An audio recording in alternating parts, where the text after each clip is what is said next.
Welcome, my darlings, to my humble chateau. Please make yourself very comfortable. Relax your mind and release your imagination to me. I will bring you a story to entrance and entertain. Perhaps a frightening one. Perhaps a steampunk. Perhaps a bit of mythology. Anyway, sit back, enjoy, and subscribe to me.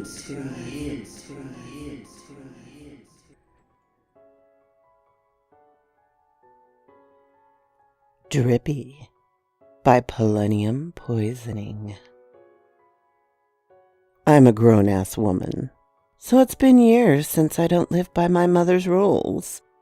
But there's one thing I will always respect. Never go to bed with wet hair. For my mother, it meant catching a cold, but for me, it was something else entirely. Last night, I decided to break this rule. The weather was too warm and I had to wash my hair because it was feeling all sweaty and gross. But I hate using a hairdryer, so I just used a towel and went to sleep. The whole night, thumping noises coming from under my bed kept me awake. They were only on my side of the bed. Since my husband is out of town, I rolled to his side, but the noises shifted as well. I know most people would be bothered, but I decided to get up and go to the bathroom and blow dry my hair once and for all. It's not that much work anyway. When I got back, the noises stopped. I spent a good 20 minutes trying to sleep, but I was too happy, so I had to ask, "Drippy, is that you?" A soft thump was all the answer I needed. You see, I was a lonely kid. I only had 2 friends, Gummy, my guinea pig, and Drippy, the monster under the bed. The monster part is so prejudiced.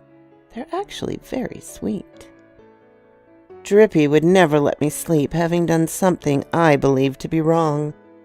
Once, I stole some change from my mother's purse to buy candy, and he never stopped thumping and making the bed shake until I put it back. Sometimes I couldn't sleep at night because I was sad and lonely.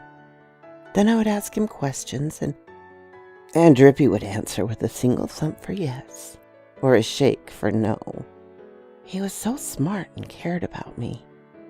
I named him Drippy because sometimes I would wake up in the middle of the night to soft dripping noises coming from under the bed. I never knew what it was, but I didn't mind. It helped me sleep, like gentle rain on your windowsill. He was there for me even in my teenage years, when I made friends and forgot him for a long time.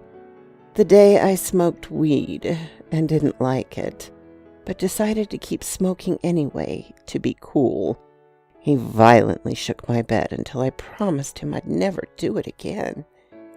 Ever since I moved from my parents' home in the rural area, I lost contact with Drippy, but somehow he found me. I didn't have much sleep, but woke up full of joy and was singing while making myself breakfast. I don't have kids and work from home, so sometimes I watch my neighbor's kids.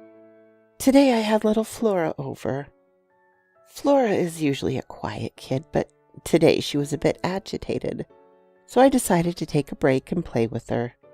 She's 4 years old. Probably some running around will be enough to have her sound asleep on the couch while I get some work done. We agreed to play hide and seek. After finding each other a few times, I was counting when I heard her tiny footsteps disappear in the general direction of my bedroom.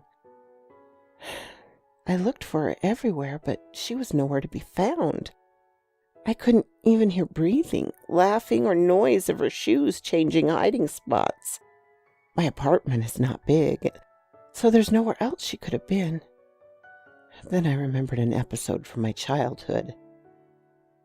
Gummy once went under my bed and disappeared. I cried for days until my parents found him somewhere completely unrelated.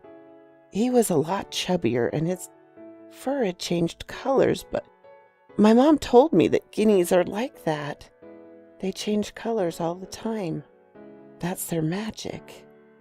He never changed colors again and forgot all the tricks I'd taught him, but I loved him anyway. So here's the thing. I think Flora tried to hide under the bed and Drippy took her somewhere else. I'll ask him later, but I'm obviously worried and anxious to tell my neighbor that her daughter went missing. But I'll make sure to tell her that's very likely Flora will appear somewhere else in a few days. Edit. My neighbor hates me and is calling the police on me. Today I couldn't sleep because the dripping sounds were so loud and kind of unnerving. Drippy told me he hadn't seen Flora, but I think he's lying for some reason. I asked if I could go under the bed to check it out, and he said yes. I'll let you know. So quoth this raven. It's funny what catches your attention, my darlings. I actually was drawn to this because I always go to bed with wet hair. But that's neither here nor there. I hope you enjoyed this little story. If you did, please visit Ppoisoningtales, Poloniumpoisoning's own little subreddit. Give this video a like, and please feel free to share it, of course, always. If you leave me a comment, I will do my very best to comment back. Subscribe and ring the little bell so you know when to come up and see me. And I will see you guys next time. Bye-bye, my darlings.